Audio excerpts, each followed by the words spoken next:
we're going to go ahead and get started. My name is Lorraine Lathan, and I am the director of both the Wisconsin African American Tobacco Prevention Network, as well as the Poverty Network. We are one of a number of sponsors of tonight's conversation, which is 30 minutes. Our other sponsors include the City of Milwaukee Tobacco Free Alliance, the Wisconsin Hispanic Latino Tobacco Prevention Network, as well as UMOS, Jump at the Sun, and the Greater Milwaukee chapter of the National Association of Hispanic Nurses, the Dominican Center, Amani United, and Community Advocates. And welcome, candidate Cavalier Johnson. Just a few groundkeeping rules is that today we will be referring to our candidate as Mr. Johnson and not as acting mayor, because he is here with us today, not in the capacity of our acting mayor. And also to let you know that none of our sponsors endorse either of the candidates. We're neutral on this. We have invited candidate Donovan to also meet with us and have not heard from him today. So we're just thrilled that we're able to meet with candidate Johnson for 30 minutes. The formatted, each of the sponsoring organizations have submitted questions, 2 questions per organization, and we'll start around with 1 question. And then if we have more time, we'll go additional round and we'll take questions from the audience as well. You can put that in the chat and we will be monitoring that. And so next slide, please. So back 1 slide, please. So then again, I'd like to introduce our guest speaker for today, which is Mr. Cavalier Johnson. He is clearly the acting mayor and has served as the president of the Common Council. So we have, he's asked to have a few minutes to make some opening remarks before we jump right into questions. So Mr. Johnson, we'll turn it over to you. In the interest of time, we'll ask you to be brief, 2 to 3 minutes. And we will now turn it over to you. I will respect that time and keep it brief. So first and foremost, thank you everybody for having me here tonight. It's my pleasure to join you. And thank you so much for all the work that you do on this very important topic, this very important issue in our city. I know that in years past, especially in my time serving on the city council, I've had the opportunity to work with a number of you on this topic, and I've appreciated having the opportunity to do that. And I'm looking forward to engaging with you all, not just tonight, but in the years ahead as I continue to serve as mayor of the city. Thank you. Great. So we'll move into the questions. Just to remind you that today's conversation is focused on health equity. How do we make Milwaukee one of the healthiest cities in the state of Wisconsin? So we're going to start with tobacco because we have a number of tobacco networks that are sponsors. If we could go to the next slide, please. And just briefly want to remind everyone here that the networks that are presented are really focused on addressing disparities in their respective audiences that they work with. So we know that tobacco disproportionately impacts people of color and also low-income people, as well as a number of other populations. So they're all listed here. This is 2018 data where the overall adult smoking rate was at 16%, but you can see as you look at the various populations how that increases dramatically. So with that, we're going to start with our first question that comes from the tobacco networks. This is a question for you. Studies show links between commercial tobacco use and COVID-19 illness, such as suppression of immune system functions, a greater risk of severe illness, and more difficult recovery. People of color are more likely to work essential jobs, live in high-density housing, and live in neighborhoods with more tobacco retailers, which increases smoking rates. All of these factors compound the risk of COVID infection. How could ARPA funds be leveraged to address the impact of tobacco on COVID-19? Well, yes, and thank you for the question. I think it's an important one. Actually, as I anticipated the question, it kind of stumped me, quite frankly, a little bit. But as I continued to lean in and read, additional information, I thought that perhaps there'd be an opportunity for us to look at the linkages, the areas where tobacco use and COVID conflate, where they come together, the intersection there, and think about perhaps maybe there's an opportunity for us to be able to work with our health department or perhaps other city agencies as well, in order to have programming that really let the people in the city of Milwaukee know, especially the folks of color in this community, that if you do smoke, then that increases, the chances or the likelihood that you may have some complications from COVID-19. Perhaps this is not even an ARPA allocation, but we have weekly briefings on COVID, and perhaps that's something even there that we could use to elevate the fact that there is a correlation between smoking and COVID-19. So that certainly is an avenue. And then, like I said, otherwise, perhaps there's an opportunity to work with the health department, certainly, and likely potentially with other departments at the city to help to elevate that for people, especially people of color in our city as well. We have another question from Amani United, and it's very connected to your the previous question. So basically, Amani is asking, the COVID pandemic has hit low-income communities hard. We are now beginning to talk about COVID recovery and bouncing back. How will your administration help, if elected, how will your administration help to ensure that depressed communities have equitable access to health care, and the Milwaukee City government, including the health department, is better equipped to deal with future health crises so that low-income communities aren't disproportionately impacted? Yeah, and that's a great question as well, and one that I'm happy to answer. The federal government, of course, has healthcare that's been made widely available to Americans. In my administration, what we'll continue to do is work to make sure that folks who live in our city, I think we just did this as a matter of fact, not terribly long ago, work to make sure that people who live in the city know that there is access available via the Affordable Care Act for people who live in our city who otherwise may not have access to high quality healthcare insurance. So we'll work to do that. On the health department side, a little closer to home here, I think it's important in the leadership there, on the Board of Health, and even in other parts of the city government apparatus that provides some level of care or touches it in some form or fashion, that we have compassionate, caring, and competent leadership at the helm to make sure that the people who live here in the city and receive those services do so in a way that's conducive to them getting the best possible health outcome. So those are the strategies I think that my administration, were to be elected next month, would strike out and look to achieve, working in conjunction with the community here. Okay, thank you. The next question is submitted by the Dominican Center, and their question is related to, in thinking about social determinants of health, what is your top priority for addressing social drivers of health in Milwaukee?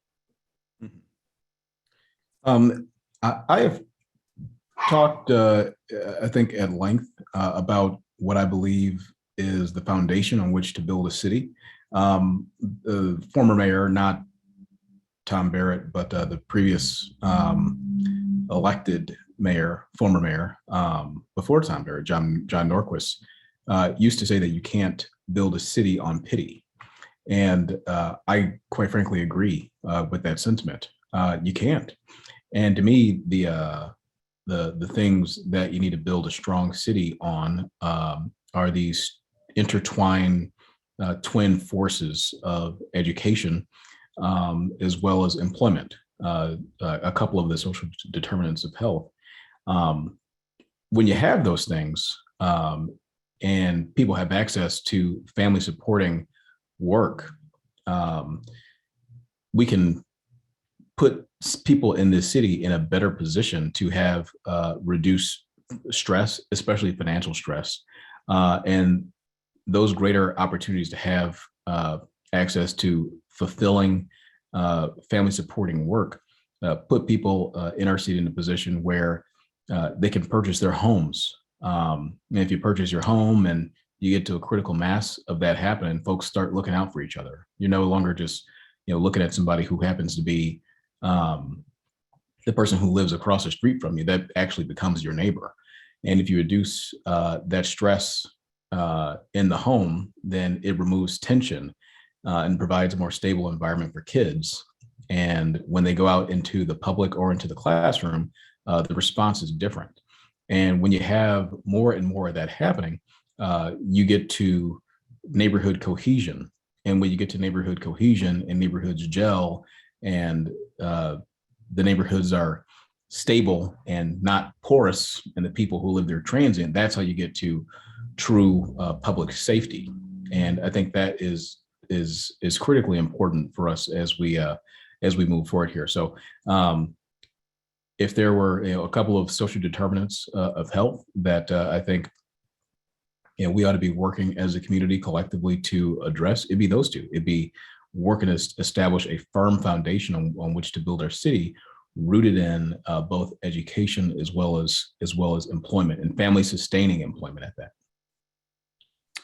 Okay, that's a nice segue.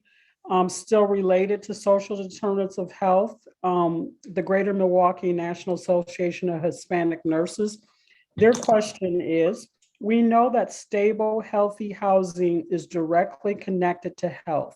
What are your ideals or plans to address Milwaukee's housing crisis? How can we create more healthy, affordable housing for our most vulnerable residents? And I think that's a great question too. I think that many of the problems that we have here have root cause issues that we need to work on. I said education. I said employment.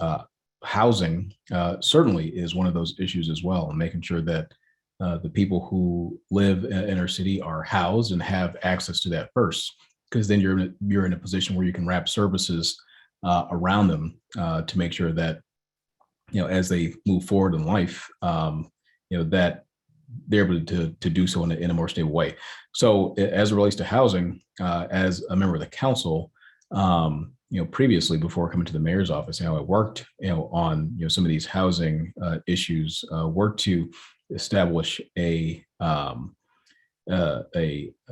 interagency housing plan so that the city's housing approach was not disjointed and siloed, and working to overcome some of those barriers. Leading the charge on the initial tranche of ARPA funds that came down, of which we invested $43 million into affordable housing, taking the housing stock that the city has in its possession, pouring money into those, remodeling those, and working to get them into the hands of owner occupants to help stabilize our neighborhoods here in the city, which I think is critically important. Identifying the fact that in Milwaukee, there's a lack of some 32,000 affordable housing units that we have to work to address to make sure come online over the course of the next number of years, so that affordable housing is plentiful for the folks who live here in the city.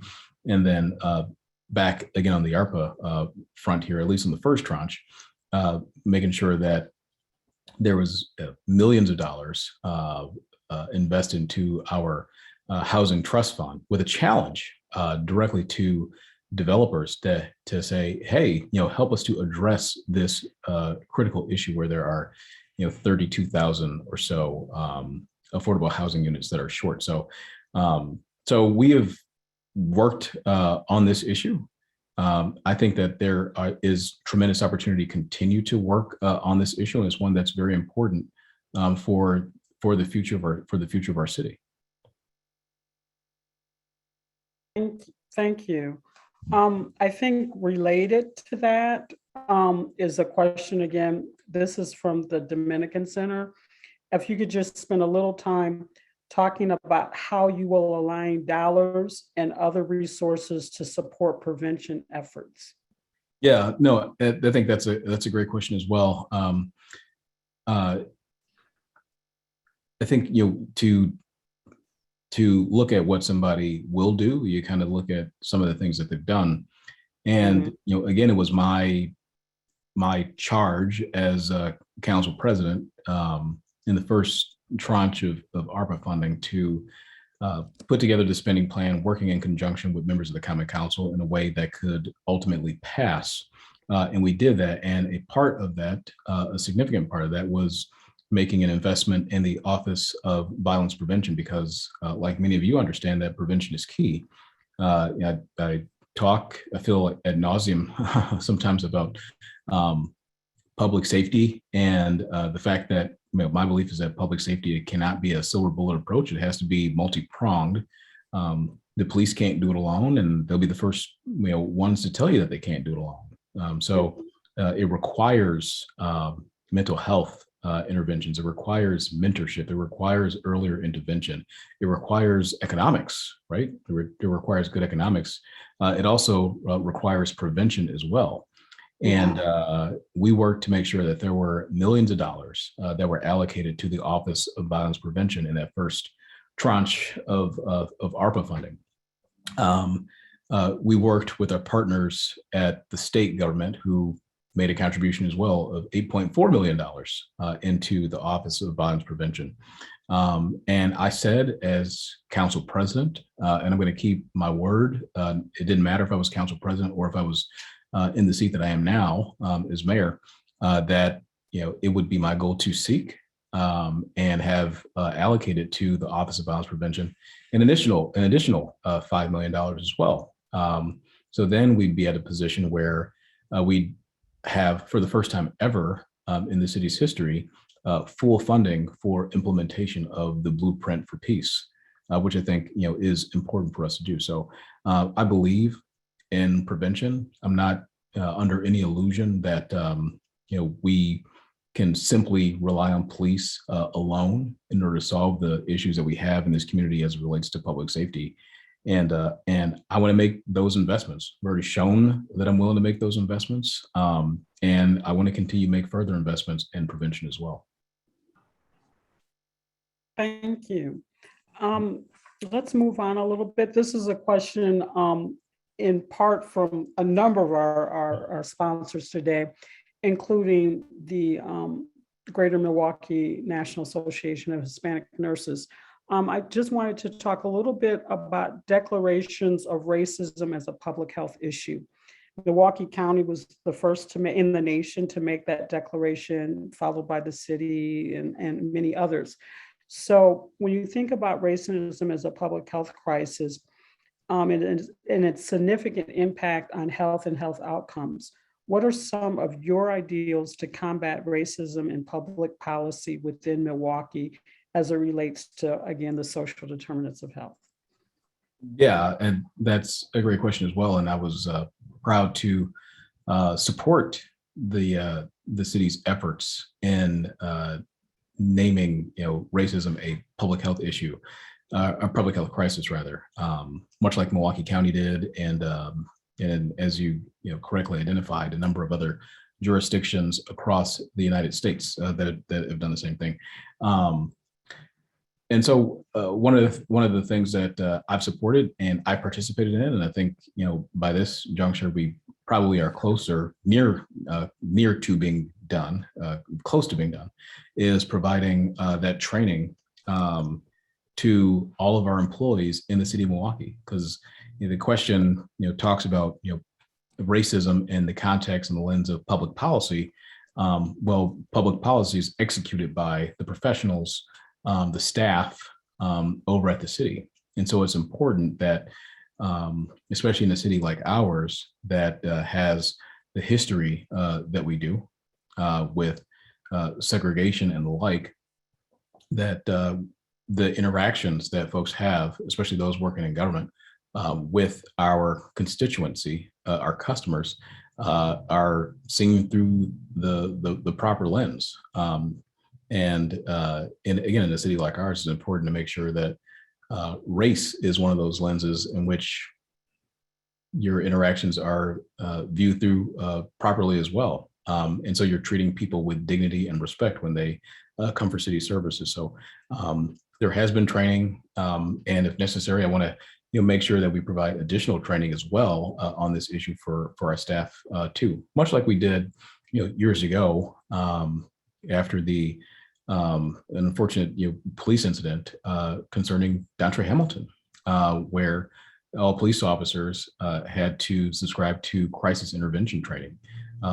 We're being nimble in making sure that employees have access to training as well, especially again, training on racism. And we're doing that. We may even be done on the first go round for all city employees to have that training as we speak. And I was happy to support that then. I'm happy to support it now, and I'm happy to continue to look at the issue. And if further training is necessary, certainly refreshers, I'm happy to lead the charge on that as well. Okay, thank you. I'm gonna ask one last question from our host, and then we'll open it up. I think we have a few questions in the chat box. So this is a final question, final formal question. The tobacco industry intentionally targets communities of color and kids through establishing a presence in communities, advertising cultural appropriation, and creating a dependence on tobacco funding. The Milwaukee Collaborative Project, which was the Milwaukee Collaborative Project found that in Milwaukee's African American and Hispanic Latinx neighborhoods, there are higher numbers of tobacco retailers, 3 times more tobacco retailers within 500 feet of schools, and more outdoor advertising, marketing, and promotion of menthol cigarillos compared to Milwaukee's white neighborhoods. What's the mayor's role in protecting these communities from the predatory tactics of the tobacco industry? I think for the mayor, the mayor's got a broader view and a citywide sort of approach, and so I think and an approach as well where you're kind of working to lead the way, and so I think as it relates to this question, what the mayor can do is work to elevate the issue and steer communities away from the use. But as it relates to these products being sold in stores, we just have to be clear in the lines of power here. In that some of these would be, I think all of these actually would be an issue of licensing, which the mayor does not have a role in licensing. That's purely a council function. So I think broadly speaking, though, with a citywide purview, the mayor would be best positioned to help to steer communities away from using these products in the first place, and being a partner with groups like this in order to accomplish that end. Thank you. And so I think I'm going to turn it over to my colleague, Darcy Warren, who has been kind of monitoring the chat box. So if you Thank you, Lorraine. We've had some excellent questions come in the chat, so I'm just going to get started by reading one of them. Considering that our built environment is an important social determinant of health, I'm wondering how you are planning on working together with the county to improve and maintain our public transit system, our parks, our trails. Active forms of transportation are so helpful to individual and city health. Yeah, that's certainly a great question, and I would hope that folks have been following along in the election for mayor here. And I've often talked about being the proud urbanist in the race for mayor, because I believe that cities are meant to be experienced.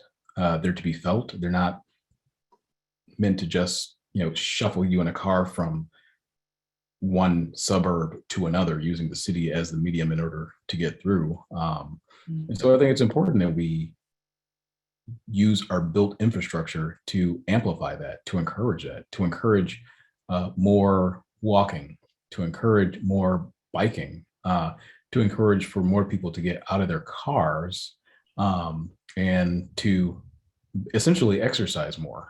And so that's what I've talked about doing, is using the infrastructure upgrades that we have, not just in the downtown, but in the neighborhoods generally, to meet that end. And that's exactly what I want to see. I, often talk about, bike lanes, and not bike lanes that are just paint on the ground, paint in the street. I'm talking about actual protected bike lanes that separate bicyclists from the 2,000-pound vehicles that too often in this community fly by too fast and in a reckless manner, so that they have a sense of comfort and security when they're using that mode of transportation, because it makes it healthier. So that's exactly what I intend to do, is to work with our Department of Public Works, work with the county in order to make sure that this city is a place that the city is basically built for people, and not necessarily for automobiles. And I think there's synergy and partnership that can happen with Milwaukee County to do just that. A number of other communities have implemented some of these things, whether it's curb extensions or bumps or bump outs or bus bulbs, where the county would come in. I'm interested in doing that.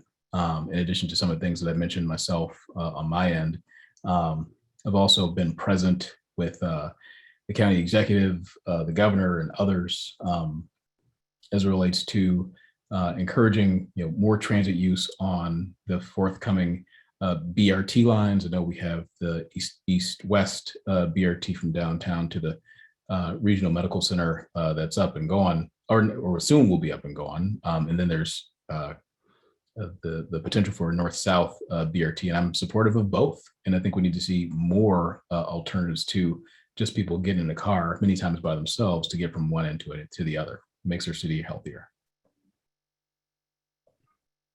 Thank you for that response. We have a lot of additional amazing questions that have come through, and we'd like to be able to compile them and share them with your campaign, and hopefully you guys can get back to us. We just want to be respectful of your time, but we had a number of questions that just came through. So we want to thank you for being with. I'm sorry, go ahead. I was going to say, I'm seeing now this flurry that's just come through, and I certainly wish that I had the time to run through all of them here with you. How about this? How about I take another one before heading off, and then you can get the rest of my to my campaign here. Perfect. Darcy, can you go ahead and provide that question? Yes, definitely. So many great ones have come in. I'm going to pick the one about the health department because it goes with a couple of the answers that I heard you give earlier. How will your administration increase the health department visibility in the community as it relates to education and information and resources? Mm-hmm.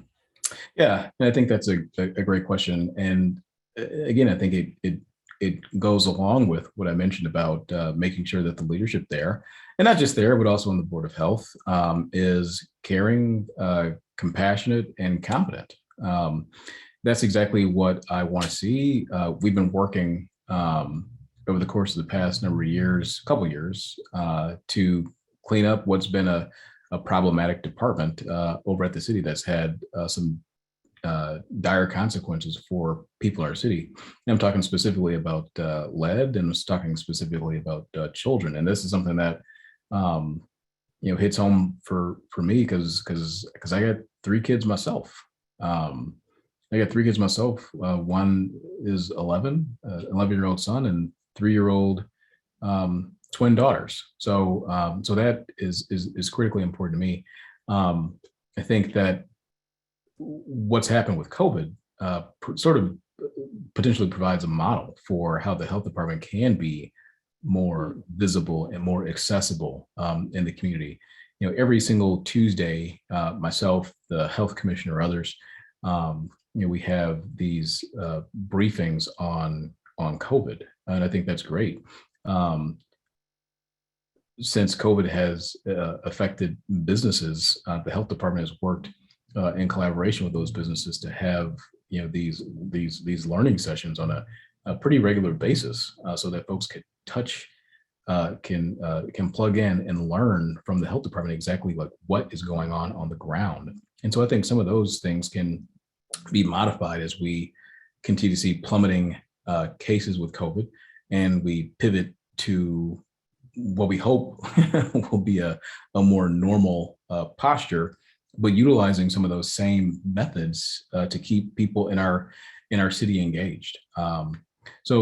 So those are some of the things I think that we might be able to do to increase the visibility of the health department and keep folks engaged. I hope that during this time, that as people have been concerned about their own health, the health of people that they know and they care about, that they've had the opportunity over the course of the past several months at least to get to know the fact that the health department has clinics all across the city. Northwest Health Clinic, the Keenan Health Clinic that hadn't been used so much, but the Southside Health Clinic has certainly as well. Know that those clinics are there. Know that those clinics are a resource. I think COVID helped to highlight that. And I encourage people to make sure that they stay in touch with their neighborhood health clinic as well. There's a lot of great resources and information and services available at all of these places. And I think COVID helped to raise that in the community's conscious. Thank you. So we'd like to thank you for taking time to meet with our group. We are truly pleased that you were able to take this time. Are there any final remarks that you'd like to share before we close out? Simply a thank you to this group for allowing me to come on to be with you here tonight to answer some of your questions here, and my desire and hope that we'll be able to work together for many years in the future here. Thank you. Great. Well, with that, we're going to sign off. We're going to let you go, and thank you again. All right. Thank you all. Good night. Okay. Bye.